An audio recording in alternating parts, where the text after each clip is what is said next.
শোনাবো ছোট। আমি আগেই বলে দিচ্ছি, কেউ হাদিস কোরআন মনে করবেন না। গল্পটা আরবি কিতাবে এসছে, একজন বড় পণ্ডিত লিখেছে। গল্পটা হকের উপরই আছে। আচ্ছা বলুন, হকের জিত আছে না হকের জিত আছে? হকের জিত আছে। যারা মনে করছেন বর্তমানে যে না হকের জিত আছে, হকের জিত নেই, সত্যর জয় নেই, তারা কোরআনকে দৃষ্টি আকর্ষণ করুন। ফেরাউন হকে ছিল না হকে? সে হয়েছে না হয়নি? সে চেয়েছিল মুসা নবীর কওমকে ধ্বংস করবো, সে নিজে হয়েছে না হয়নি? ইব্রাহিম নবীকে চেয়েছিল জ্বালাবো, নিজে ধ্বংস হয়েছে না হয়নি? হয়েছে।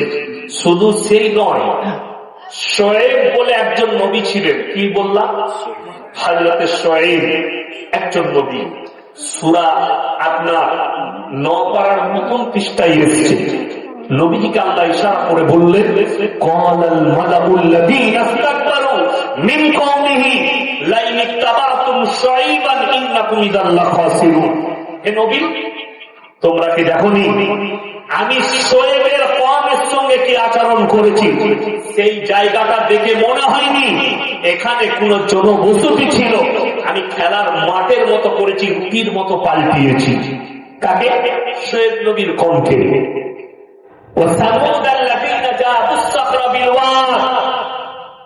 পৃথিবীতে আল্লাহ যতগুলো জাতি মানুষের মধ্যে সৃষ্টি করেছেন, সব থেকে শক্তিশালী ছিল সামুদ জাতি। আর তারা 18 ফুট 20 ফুট লম্বা ছিল, শক্তিশালী সুঠাম, পাহাড়ের বড় বড় চাং কেটে বাড়ি তৈরি করেছে। আমি আল্লাহ তাদেরকে কি ধূলিসাৎ করিনি? আজকে তাদের নাম আর নিশান মিটিয়ে দিয়েছে কে? আমার আল্লাহ। যখন তারা বাড়ি তৈরি করেছে, তারা নবীকে বলল, শোনো, তোমার আল্লাহকে বলে দাও, তোমার আল্লাহর হাওয়া বাতাস পানি কেউ আমাদেরকে ধ্বংস করতে পারবে না। আমার আল্লাহ এমন একটা হাওয়ার ঝোঁকা দিল, তাদের বংশ বিস্তার শেষ করে দিলেন, তাদেরকে ধূলিসাৎ করে দিলেন। কোরআনে আছে। আর আপনি 5 ফুট 6 ফুটের লোক, আপনি ফুটানি করছেন, নিজেকে শক্তিশালী ভাবছেন। আপনার মতো কত জাতিকে আল্লাহ ধূলিসাৎ করে দিয়েছে। সবাই বলুন, আমরা হকের উপরে টিকে থাকবো, যেন বলুন ইনশাআল্লাহ। চলুন, হক একটু বুঝিয়ে দিই। হকে থাকলে জিত কি আছে দেখুন। কোরআনের একটা ভাষা শুনে নেন। চোখের সামনে যদি অন্যায় হয়, মুমিনদের একটা বড় চরিত্র আখলাক হয় হাতের দ্বারা রুখে দাও শক্তি থাকলে, তা না হয় জবানের দ্বারা প্রতিবাদ করো, তা না হয় ঘৃণা করে ওই জায়গা থেকে সরে চলে এসো। তিনটের মধ্যে একটা কাজ করতে হবে, এটা আপনার ইমানি দায়িত্ব। ইমানি দায়িত্ব আপনার। তিনটের মধ্যে একটা কাজ করতে হবে। চলুন, একজন রাজা, কি বললাম? রাজা, তার 3টে বেটা। কথা বললাম 3টে বেটা, উপযুক্ত বেটা 3টে। রাজার বয়স হচ্ছে 80 থেকে 90 বছর। শুনেন, যারা আমার নেতা ভাই আছেন, যারা গ্রাম চালান, যারা অঞ্চল সভাপতি, যারা বিভিন্ন নেতৃত্বে আছেন, তারা ভালো করে শুনবেন, খারাপ পাবেন না। আপনি আপনার ব্রেনে নয়, দিলেতে গাঁথবেন। দিলেতে গাঁথলে কিন্তু আপনার পরকলটা সুন্দর হবে। আর যদি মনে হয় যে আমার গায়ে লাগলো, আপনি আমাকে 2-4টা গালি দিবেন, কিয়ামতের ময়দানে আপনাকে দেখে নেবো ইনশাআল্লাহ। আচ্ছা, কিয়ামতের ময়দানে হক বিচার হবে না হবে? কথা বলে না, হক বিচার হবে। কেন? আল্লাহ কেউ কি কথা বলতে দিবেন না। ইয়াউমা লা তামলিকু নাফসুন লিনাফসিন শাইআ ওয়াল আমরু ইয়াউমাইযিন লিল্লাহ। সেদিনের বিচারক হব আমি যাকে বলবো সে ছাড়া কেউ এতটুকু কথা বলার হিম্মত পাবে না। এখন ইয়াসিন সাহেবের বিচার যদি গ্রামে ডাকা হয়, আচ্ছা, আমার পক্ষে লোক দাঁড়াবে না দাঁড়াবে না? দাঁড়াবে। আমার বিপক্ষে দাঁড়াবে না দাঁড়াবে না? দাঁড়াবে। এখন কিছু লোক বলবে না, ইয়াসিন সাহেবের পক্ষে আমি আছি, এই তো সমাজ চলছে, তাই না? আর হক কাকে বলে? বাদশাহ চিন্তা করলেন, আমি একজন হক্কানি বাদশাহ ছিলেন, হক বাদশাহ, জালিম ছিলেন না, ন্যায় পরায়ণ ছিলেন, ইমানদার ছিলেন। ছিলেন, তিনি চিন্তা করলেন আমি যদি এই অবস্থায় মারা যাই আর আমার এই রাজ্যে আমার সন্তানদের মধ্যে কেউ বসে আর আমার সন্তানরা যদি বেঈমান হয়, আমি যাকে বসাবো সে যদি বেঈমান হয়, আমি চলে যাওয়ার পরে আমার গদিতে যে বসবে সে যদি বেঈমান হয় আমার প্রজারা কষ্ট পাবে।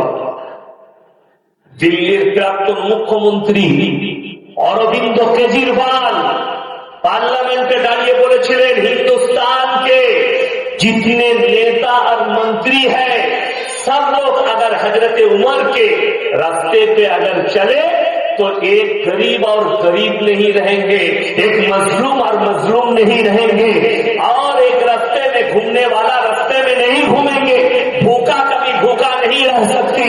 जोड़े बोलो सुभान अल्लाह। কে? হযরত উমরের মতো জীবনযাপন করো। কেন জানেন? হযরত উমর আমাদের মতো ছিলেন না।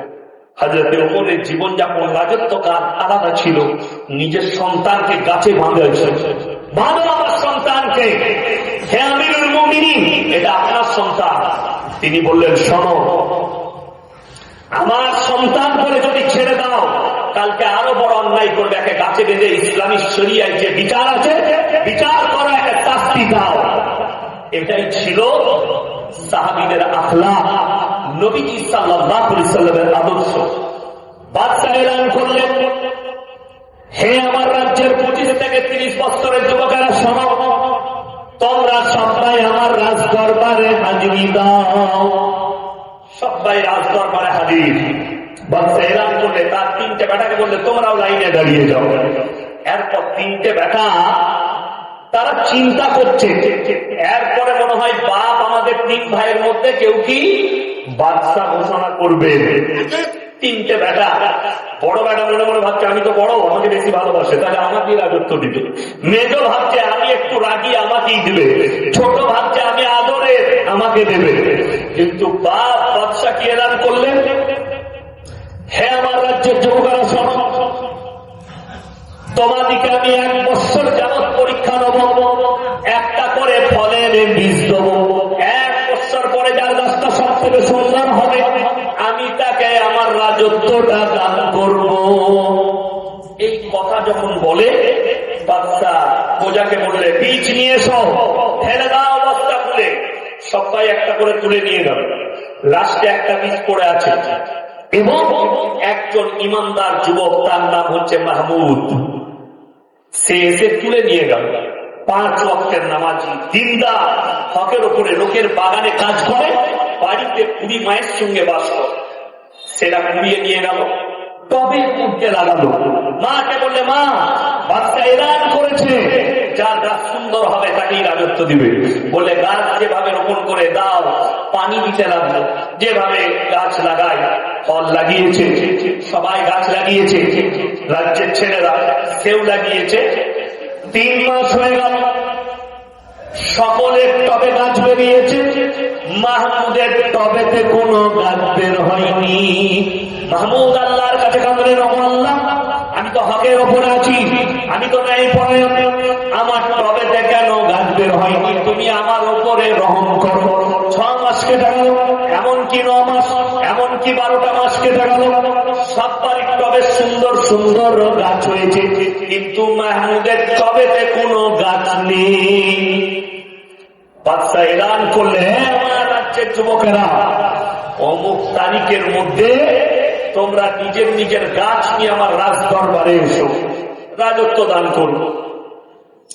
ফজরের নামাজ পড়ে মাহমুদ বাড়িতে মন মারা হয়ে বসে আছে। মা বললে বাবা এত তোমার মন খারাপ কেন? বললে মা কি বলবো, বাদশা আজকে ডেকেছেন গাছ নিয়ে, আমার টবেতে তো কিছুই নাই, আমি কি নিয়ে যাবো? বুড়ি মা বললে বাবা তুমি হকের ওপরে আছো, তুমি এই খালি টবটা নিয়ে চলে।